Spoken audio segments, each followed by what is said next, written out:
If you've got to the 31st of December and said, I'm not proud of anything, can't think of anything good that happened this year, think about the danger of you telling yourself that for 365, I work with a lot of people that want to start their own business, and they're almost like, oh, once I'm running the business, then I'll be happy, then I'll feel joyful. What about along the way? What about along the journey? Being negative is a comfort zone. It is a place of safety, right? Because there's low expectations, excuses, all that kind of, you're not lazy, because lazy people don't care.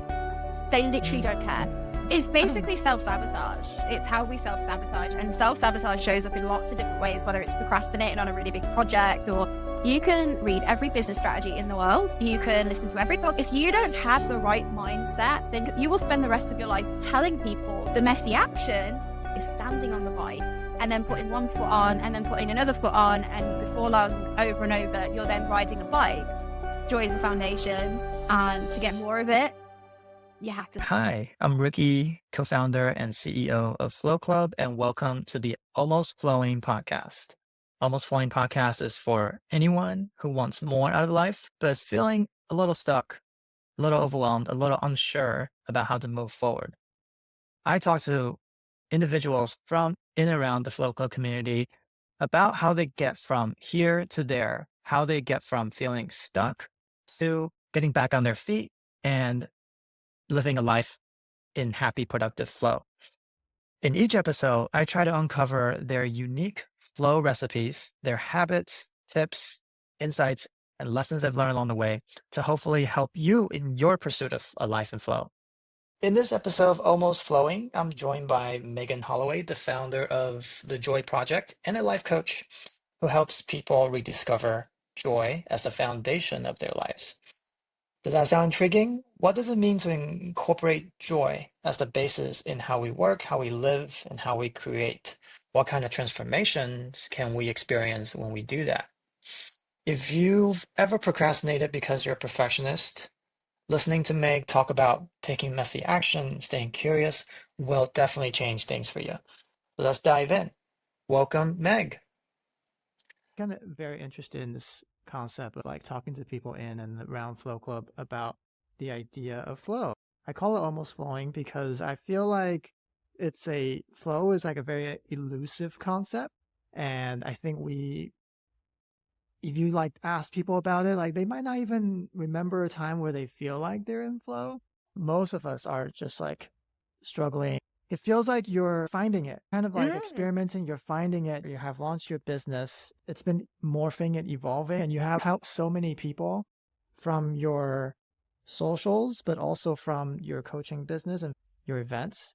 And yet you're still evolving. And it's so I think that's kind of like my premise, like what I think is interesting to kind of dig in behind the scenes a little bit to hear your perspective. From my perspective, is like you're finding it, but from your perspective, is I'm sure it's a lot of experimentation. And, I've actually never thought of it in that way before, because I think if you think about the premise of the Flow Club, it's almost this thing of, oh, when we join a flow, you're now in flow. And I've never thought of it at this wider perspective of, no, how are you making sure that you're always in flow in some way in lots of different areas of your life? And it's interesting because my business is called the Joy Project, and it's because technically I think that like your life is one big project, and we're constantly trying to work out how that we keep up the joy. Joy is the foundation of it. And I've never thought it's technically the same with Flow Club, right? It's not just these sessions. It's like in general, how do you keep in the flow?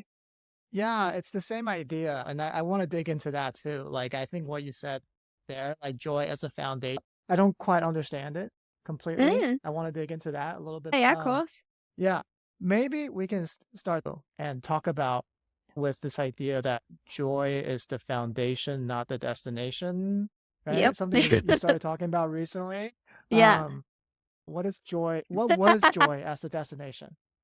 I think it's that idea that it's not a right or wrong thing. I think it's the way, especially in the Western world, that we're taught from a very early age is we're taught about goals, right? And reaching something and success and all that kind of stuff. Almost once you get there, you will feel this joy, whether it's when you get to that particular career or when you get married or when you have kids or whatever the goal might be. And I guess my argument is that, hang on a second.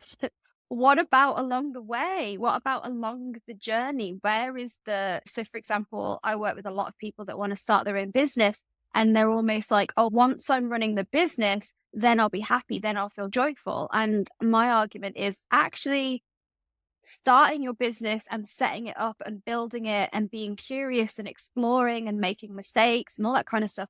There's joy to be found in all of that. The same with, I could apply that if people aren't, starting their own businesses. I could apply that to relationships, right? It's that once I meet that person, once I get married, once I have a partner, and it's what about the fun in dating? What about the fun or the joy to be found in dating yourself? Does this have to always be this like romantic connection, conquest, or are you actually finding the joy in just meeting new people, which is a huge thing I've seen specifically for millennial women recently, is this whole, where's my tribe? Where's my community? So yeah, that's why it's joy as a foundation, not the destination. Because I think if you had that thing in your head of joy as the destination, it's going to be quite a hard life. Yeah, I would be kind of going through life. You're not completely happy with where you are, but you're if I just make that change, if I just get there, then I will finally feel happy. And I think, as we get older, some of our friends, some of the people we know have achieved some of these milestones, whether it's a relationship, it's the job they finally wanted, or it's that entrepreneurial pursuit they finally wanted to get there. They're still not there. And maybe it's like the expectation was way too high to begin with. Maybe they are a little bit happier, but they thought it was going to be something else, something dramatic.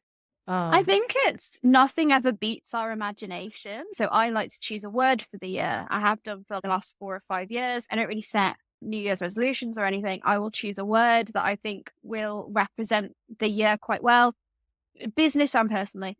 And this year my word was elevate. So quite early on into this year, I was working with my coach and I was talking about some resistance that I was feeling and just some challenges that I was having. And she was like, what's getting you so frustrated? And I was like, because my word for the year is elevate. And elevate means going up. And it actually feels really hard. And I remember her saying, but if you think of it like going for a hike, it's hard. That's elevation. And I was like, oh gosh, yeah, that's the challenge in itself. And so instead of pushing back on that and being like, no, I want to make this as easy as possible, I actually, and a big thing I've found this year is getting really comfortable with being uncomfortable. And there's joy to be found in that as well. I like the word. It makes me think of when I think of Flow Club, because I'm immersed in it all the time, so I can't help but think about it. But like the feeling, the norm, and the community vibe I'm trying to create is one where we lift each other up, where we elevate each other, and part of it is because I think it's hard to do it to ourselves. Like it's easier to give people advice than take your own advice. Like it's much easier to tell people, hey, you're great, you're doing well, keep going, give them that love, that kind of encouragement, and just like lift them up, elevate them.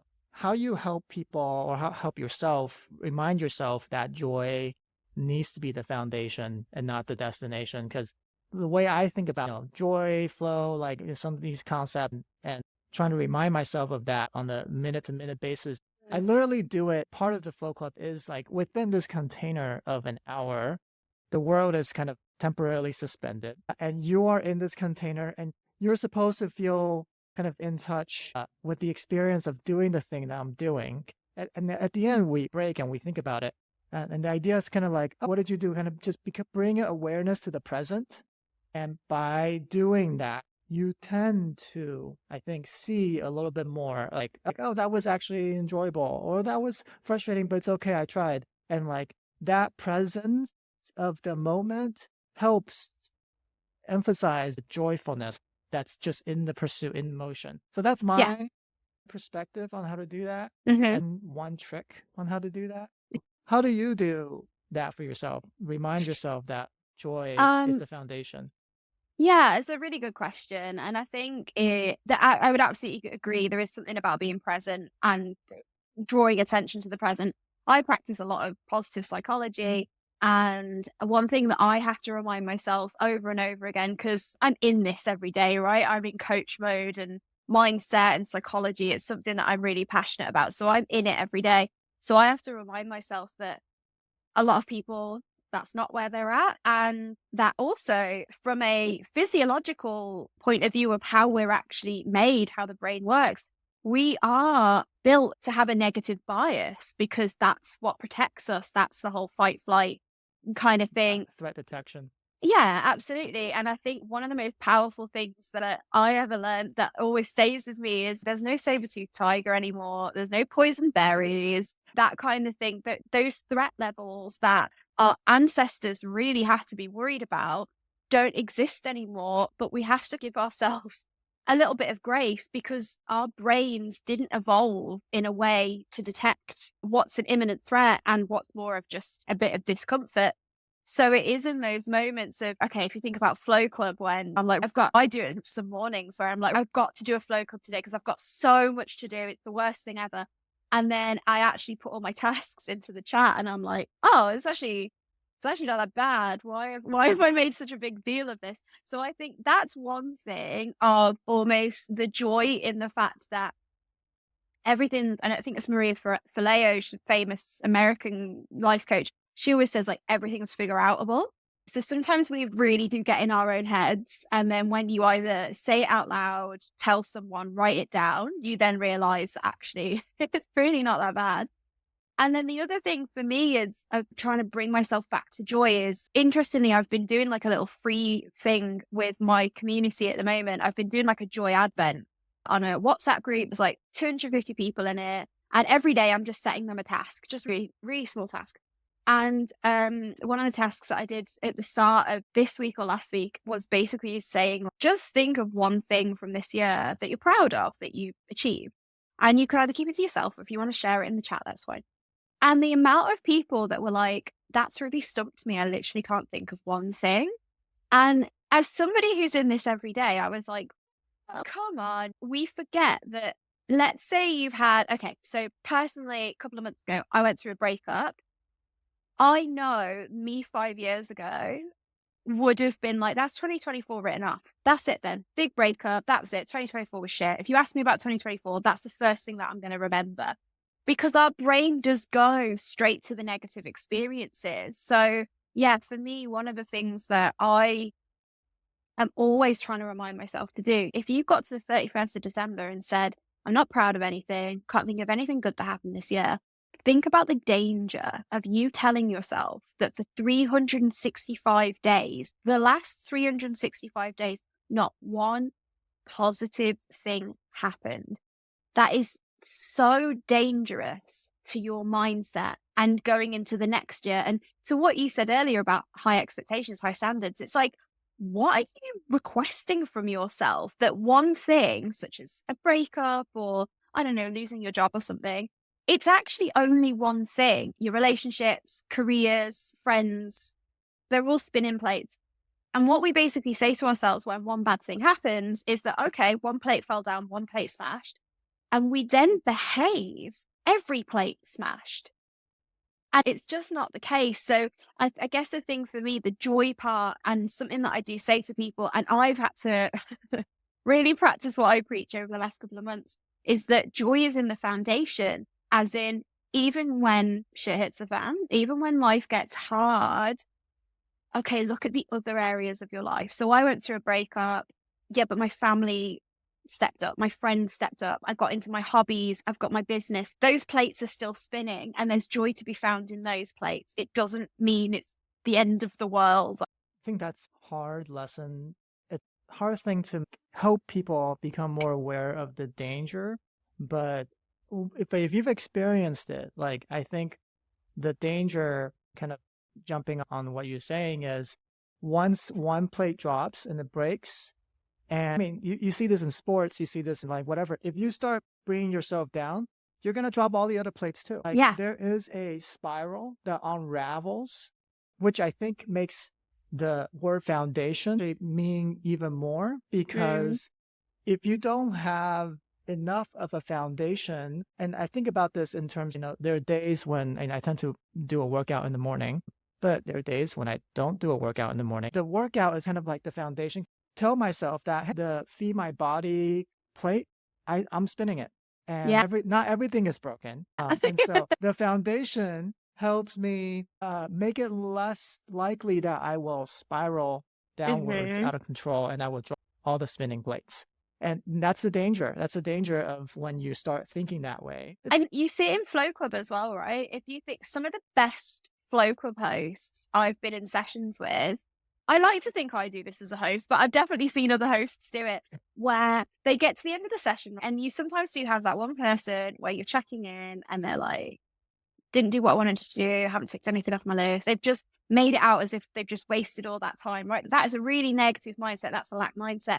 And some of the best Flow Club hosts are the ones where they say, but you showed up, or you did that one thing. It doesn't matter that you didn't tick off everything, or, the ones that really are trying to just pull that little bit of light out of that person so that they don't leave the session thinking, I didn't do anything. They feel like, do you know what? At least I tried. At least I showed up. How do you square that, this other part, our human tendency, how do you answer like someone who might be very critical and say, well, you're enabling Yeah, I get that. like bad behavior. You're enabling lack of goal orientation. I get that a lot. I've had people online be like, you're toxically positive, yada, yada, yada. There you go. That's the word. Yeah, I get that. Toxically positive. Interestingly, the people that call me that are like just the most negative people in the world. We talked about it a little bit earlier. Being negative is a comfort zone. It is a place of safety, right?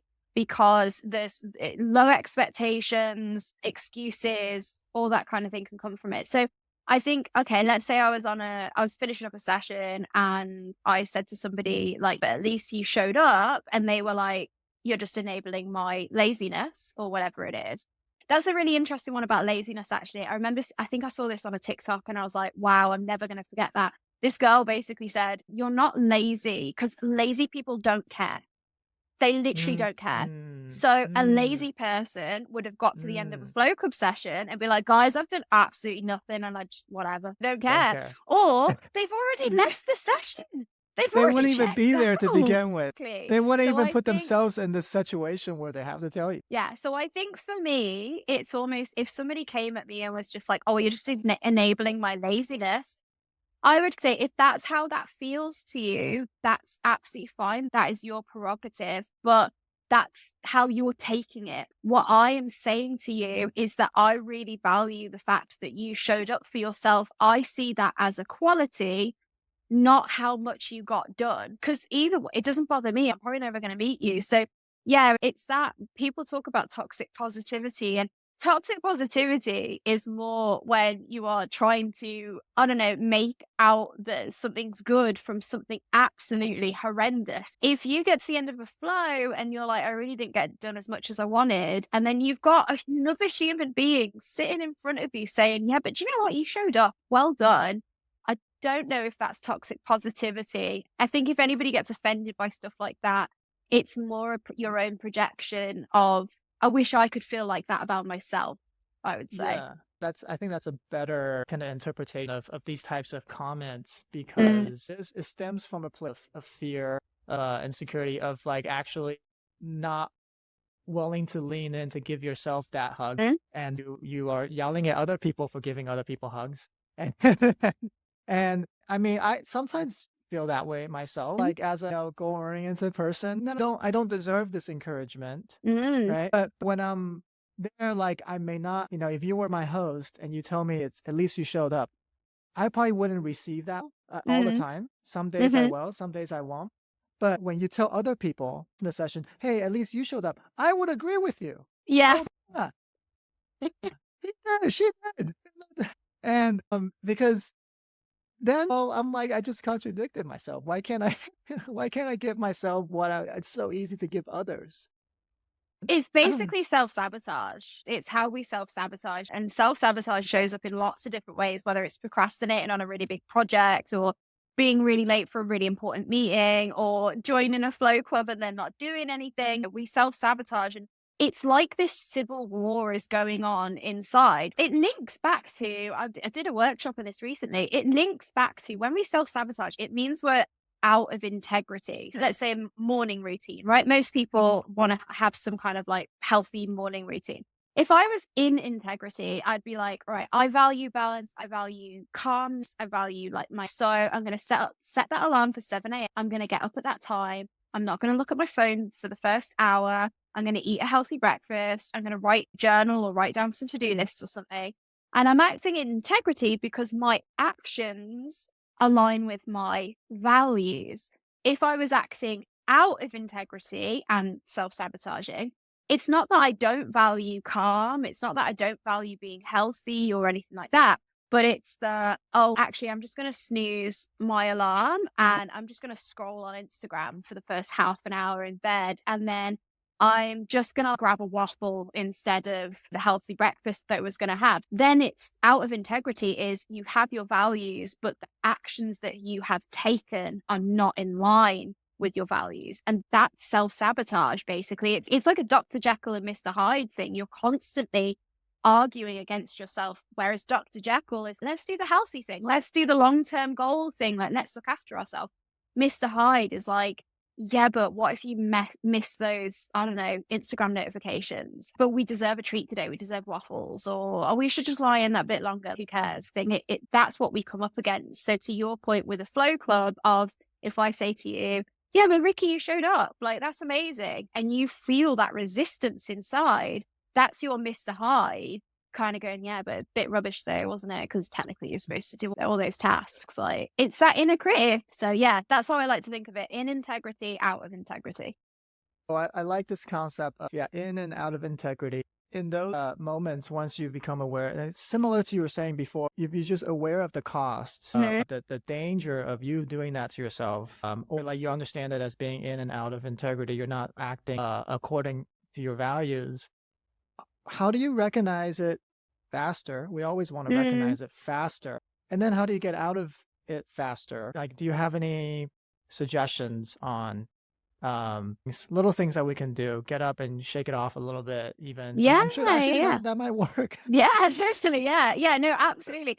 I think, okay, so if you break it down, the first thing that I always say I say to a lot of like prospective clients on like discovery calls and stuff is my job, I guess, in coaching is to get you more information about yourself so you can make more rational, informed decisions, right? So, for example, if we're talking about values, do you even know what your values are? Could you just write them down on a piece of paper? So that's a piece of work in itself. What do you value? What's really important? What are your pillars for your life? And the best way that I say to people to find out what they are is look back through your life and find the times which were really not great. Find the times which were really good. And then say, okay, what words would I use to assign to like what was going on there? So I would say, for example, I might go, okay, in my like mid-20s, I was having a really hard time. I was in a really rubbish relationship. I really didn't enjoy my life. Okay, I'm going to take that part. And then I'm going to say a couple of years ago when I'd moved up to the Lake District and I'd just started my coach training. All right, what was missing from this one that I got in this one? Adventure. There was no adventure here whatsoever. I was so bored. I was a very bored human being. Loads of adventure here, not just physically climbing the mountains every day, but there was adventure in the fact that I just started my coach training. Okay, how important to me is adventure? Oh God, massively. It has to weave through everything that I have. Okay, so one of my values is adventure. So you do it that way. So you do the values piece of work out what your values are. The quicker bit, I guess, which you're completely right. That's what everybody's like. Where's the magic wand? It doesn't exist, first of all. I think the quicker bit is maybe, for example, all right, I am gonna literally experiment and practice at the end of each day. I'm gonna get my values that I've worked out and I'm gonna go, how did I meet all my values today? So let me take today. I might say, all right, I'm gonna say to myself on a scale of 1 to 10, when I go to bed tonight, how in integrity was I today? One of my values is adventure.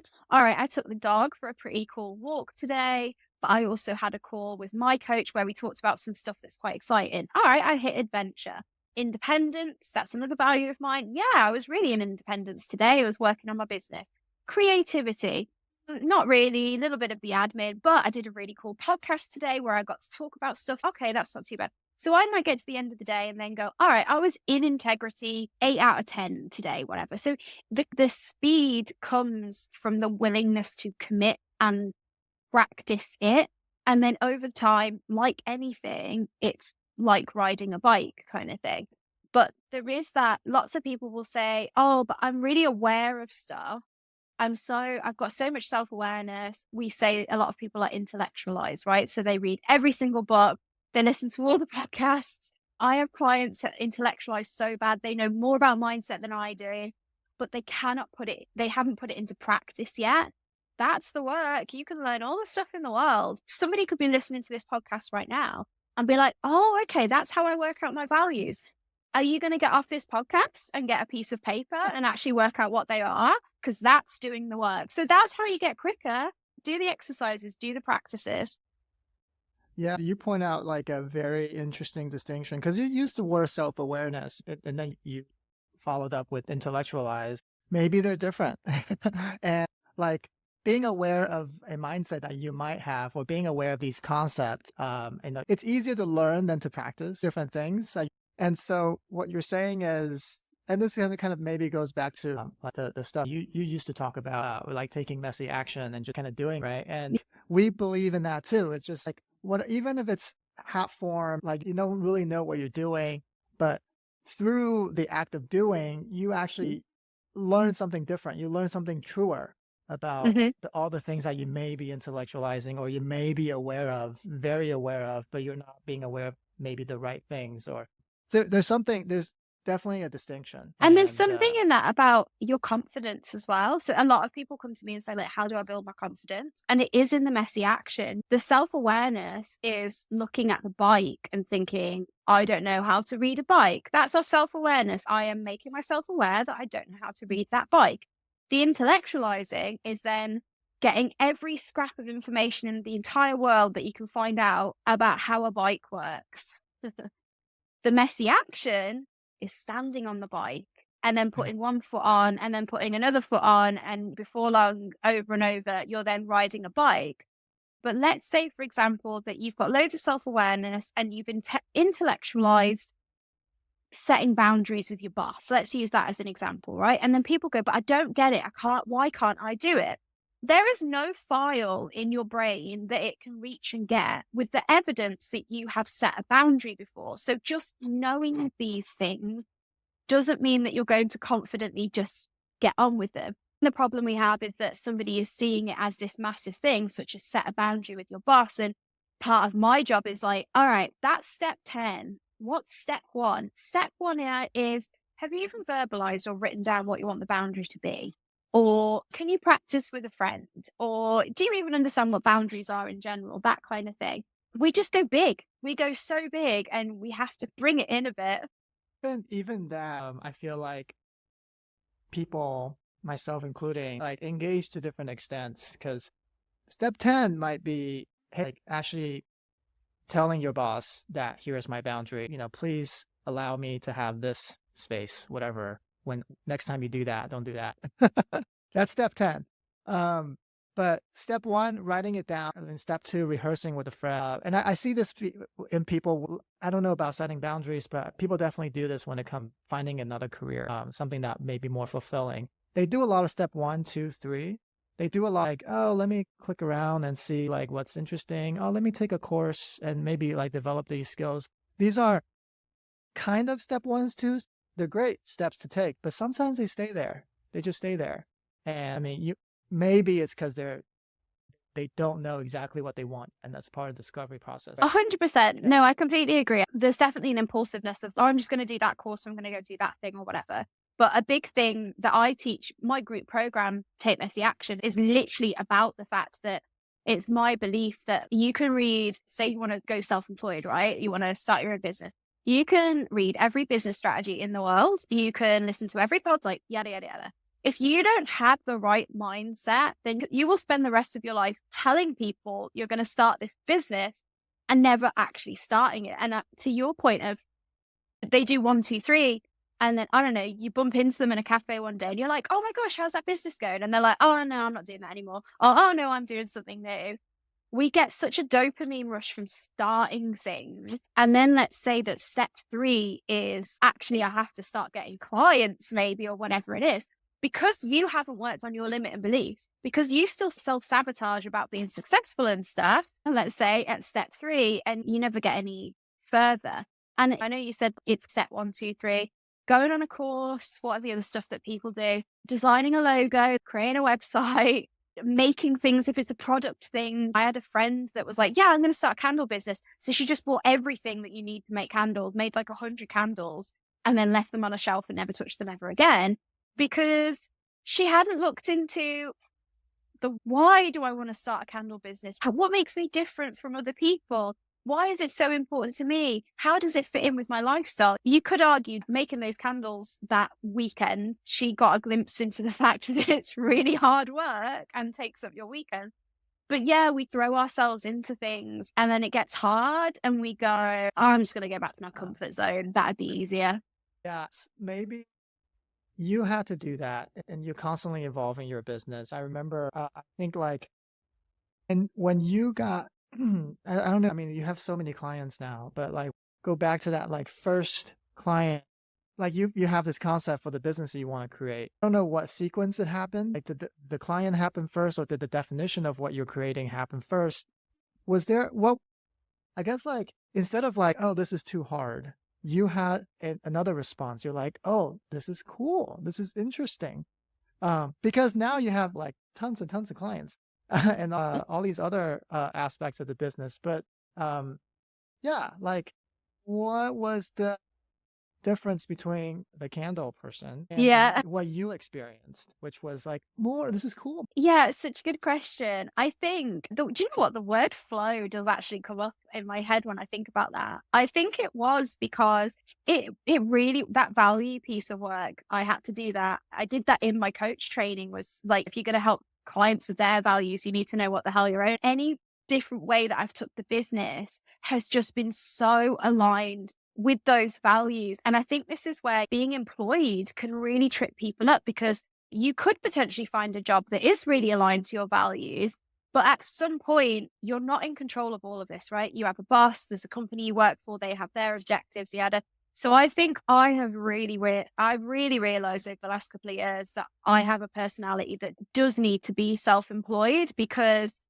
any time that I've got to a point in the business where I have thought, and I have absolutely had loads of times when I've been like, this is hard, this is difficult. I literally had a phone conversation with my own coach today about, she was saying, I think you need to start making more attract content, which is the really top of funnel, high level, finding more people, getting more followers, basically. Because she was like, at the moment, your content is, you're speaking to the choir kind of thing. You're speaking to people that already get your message. We need fresh meat, if you like. And I could feel this like prickliness in me as I was talking to her. She was talking to me. And she was like, what's going on? What's going on here? I can see from your face that you're not liking what I'm saying. And I was like, because I remember I was either on a marketing course earlier this year, or I did something, and they said that you shouldn't do that kind of content, that you should do this kind of content. And it was like a little bit teacher's pet kind of thing of, I want somebody to tell me what the right answer is. And I realized in that moment, one of my values is like a moral compass, like strong moral compass, like to do the right thing. And what she was asking me to do in my head was going against my values. And once we talked it through, she was like, Meg, there's no rules for social media. You can do whatever it is that you want to do that feels right and stuff. And then I remembered one of my other values is independence. And I was like, yeah, that's way more important. I've found that trying to stick to these rules of social media is holding me back a little bit. It's making me really stress out. It's making me go to bed at night thinking about what I'm supposed to post tomorrow. Yeah, but you value independence, Meg, and just doing your own thing. So yeah, I think to answer your question, long story short, how I've managed to just keep this up, I guess, is constantly, am I aligned? Am I back? Am I, that path that I'm forging for myself? Are the decisions that I'm making keeping me on that path? Or am I pivoting? And if I'm pivoting, that's fine. But is it because I now actually want to go down that path? Or is it because I think I should? Or that kind of thing. And I guess from a career point of view, if you're employed, or if maybe you're running a business. A lot of people get into running businesses because they just want to make money. You might do that. You might be successful to begin with, but I bet at some point down the line, it'll fall over because actually money's not it's not actually the strongest motivation for running a business because it's hard. It's really hard. You have to be in love with it. Or at least in alignment with your values. At least Yeah. it has to be some higher level of alignment. When I hear you talk, because I've had a lot of practice as an entrepreneur myself, kind of thinking like, is what I'm doing what I actually want to be doing? And like I get to do that because I'm creating all the rules. And so I have a lot of practice doing that. But as I listen to you, I'm like realizing, oh, it's, I can see why it's so uncomfortable. It's actually like very messy. You don't know how you feel about it. And yeah, you're like opening up cans of worms potentially. You said the candle person, it was only a weekend, but it could be like a year. Like if you have some initial traction, you get a few clients, or you sold 100 candles, and then you're like, this is a real business. And like, you're like asking yourself, did I really want this business to begin with? That's scary. And I think there's an aptitude there as well that I think is really interesting. I had a client who's just finishing the Take Messy Action group program, actually. She's very creative, really wants to make things, basically produce things and sell them on Etsy. And her biggest thing that she was like, there is so many different things. There's so many different products I want to do. So I'm procrastinating and not doing anything because I don't know which is the right one to do. And where we've got her to now is, what if you just pick one and give it a go? And if it doesn't work out, you put it down and you pick up something else. And again, that is not something we are taught. We are taught if you put something down, if you stop something, it's failure. It means you failed. But what if actually it's just that the candle person, for example, I know that she was being really mean to herself for a long time after that. Oh, I've wasted all this money on all this equipment and blah, blah, blah. What if she just said to herself, do you know what? It just wasn't as enjoyable as I thought it was going to be. And it was an experience, and that's fine. And on to the next thing. But we're not taught to believe that's okay. Yeah, I want to bring in the ADHD part of this as well. If you're open to talking about it, I know you talk about like being powered by ADHD. I just thought that was like a funny phrase, because it is a power, and it is a fuel, and kind of what you're talking about right now is, I think this is common in a lot of ADHDers and a lot of people in general. Is like we have all these interests and passions and ideas and creative energy and wanting to do so many different things. But then, like you said, if you were taught that you can't put it down, you have to follow through, it actually becomes debilitating when you have all these creative ideas. I got diagnosed when I was literally transitioning from being employed with an agency to running the Joy Project full time. They overlapped for a little bit whilst I was setting up the business. And I think I completely get it. I get when people go, I wish I'd known sooner, for those that are diagnosed as adults and stuff, which is a huge thing in the UK. And I completely get when people look back and there's grief, right? There's this grief of if I'd known sooner. I guess my belief is that I could absolutely behave that way and think, oh, if I'd known sooner, maybe I'd have gone self-employed sooner, because I think you're 4 times more likely to be self-employed if you've got ADHD, basically. So I could absolutely look back at it and be like, oh, I wish I'd known. Maybe I'd have gone self-employed earlier. But I didn't know. And it's very unlikely that I would have ever got diagnosed in my 20s because the research wasn't there. We weren't looking for it. I can't allow myself to think like that because I can't do anything with that thought, right? It doesn't serve me. So instead, my future quest, I guess, then became, all right, I'm setting up this business as I'm learning more about my brain. So how do I do that in an ADHD friendly way? How do I run a business with an ADHD mind?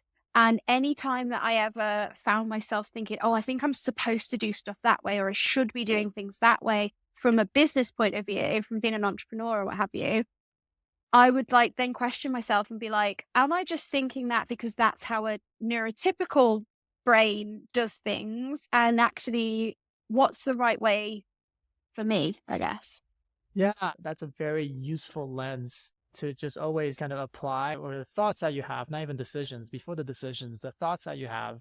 And I definitely think if you apply that lens and you kind of lean into, like, if you allow yourself to say, well, my brain works differently, it helps feed that curiosity, actually. It helps you feed that curiosity. Like, how do I tune my actions and thoughts to be more conducive to how my brain, and so like it starts from the place where my brain is a little different, and I need to put the dials just right to help unleash all this energy that I have, all this creativity that I have, and all this enthusiasm that I have. That's a really nice lens.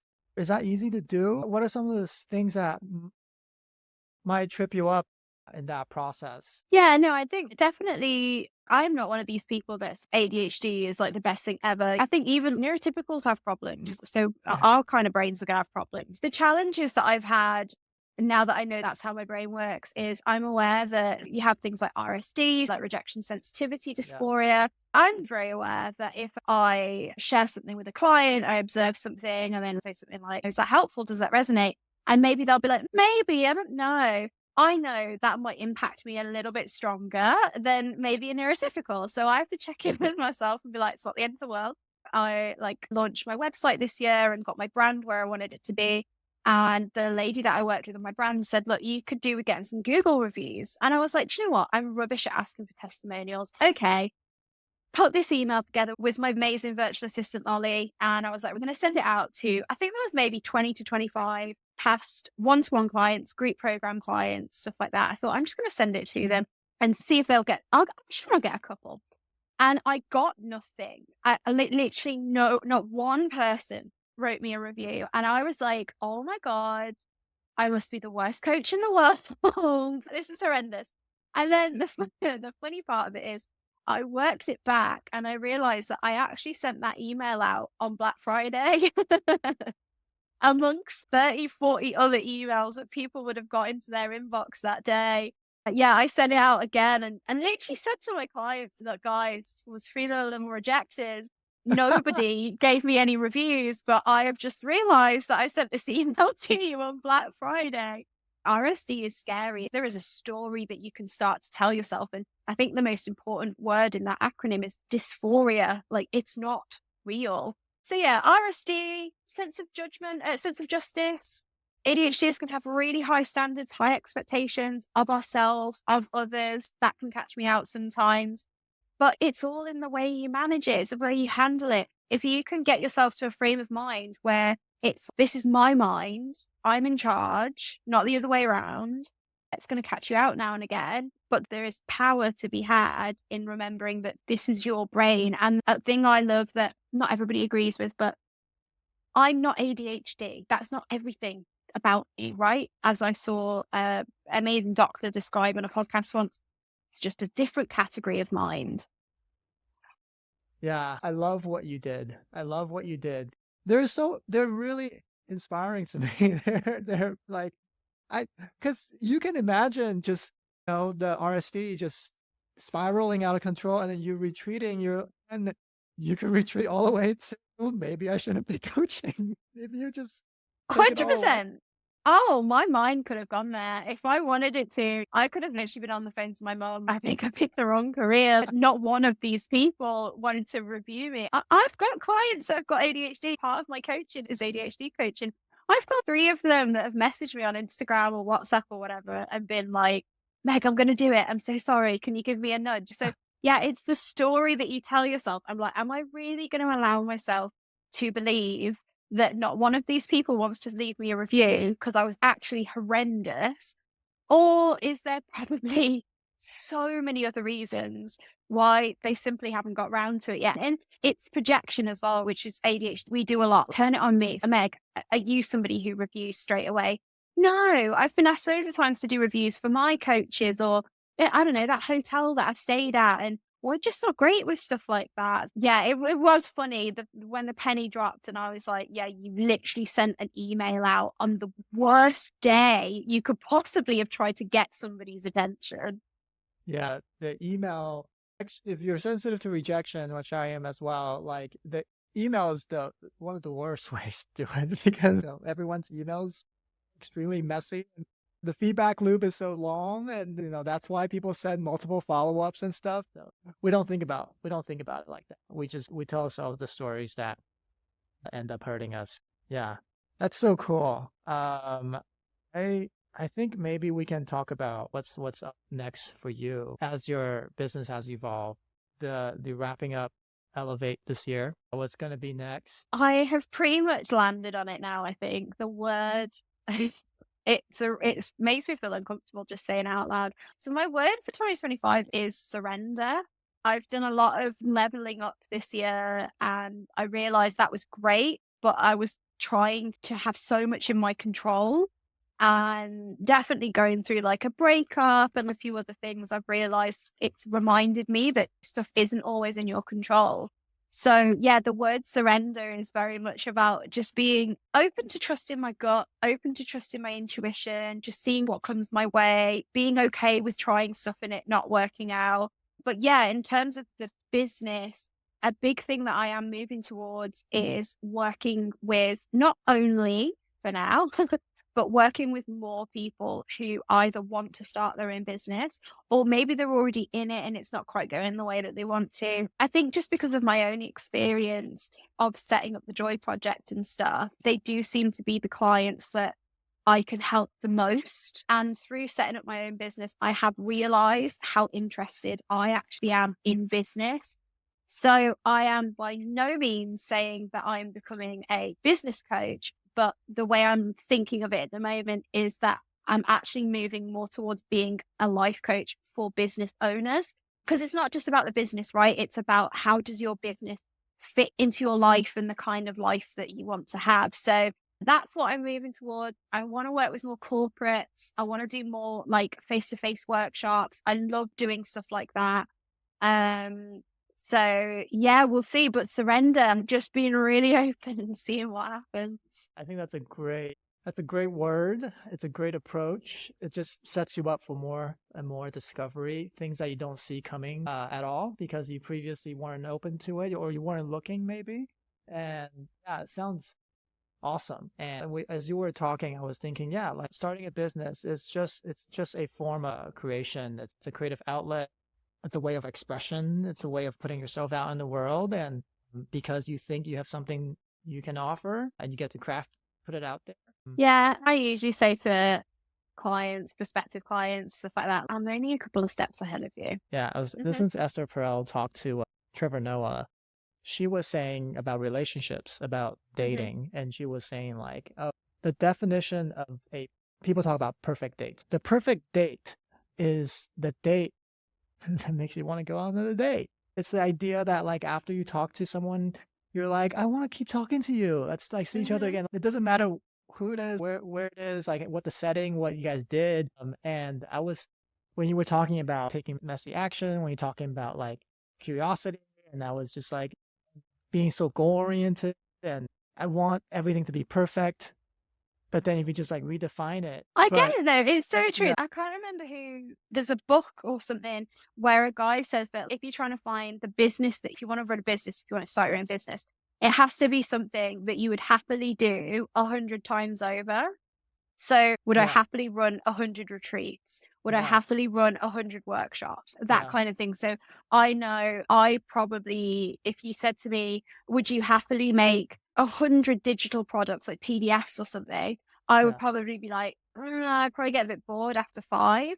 So his thing is almost like, then don't start in it. Go put your energy into something that you would do 100 times over. And I guess it's the same with, I get what she's saying. It's the same with dating. This all goes back to the picture you paint for yourself of what like the ideal situation should be versus, responding with your heart. Is this what I gravitate towards? Like, and can I just be okay with whatever I gravitate towards? Yeah. I think maybe this would be a good place to end. Closing thoughts, or things that, you want to remind people of. That's such a good question. What would I remind people of? My biggest thing is joy is the foundation, and to get more of it, you have to start taking messy action. It sounds such a cliche when I say it, but it's so important. It is important. And I think it's a very effective way of sharing message. So I appreciate that. Anyway, thanks for all this. Thanks for the conversation. No problem at all. Thanks for having Yeah. me. And thank you for tuning in to this episode of Almost Flowing. Meg's insights remind us that we don't have to wait for a perfect moment to embrace joy. It's something that we can start building into our lives today, one step at a time. If you'd like to learn more about Meg and the Joy Project, follow her on Instagram at the Joy Project Coach. If you've enjoyed this episode, don't forget to subscribe, rate, and review the podcast. It helps share these incredible stories with more people.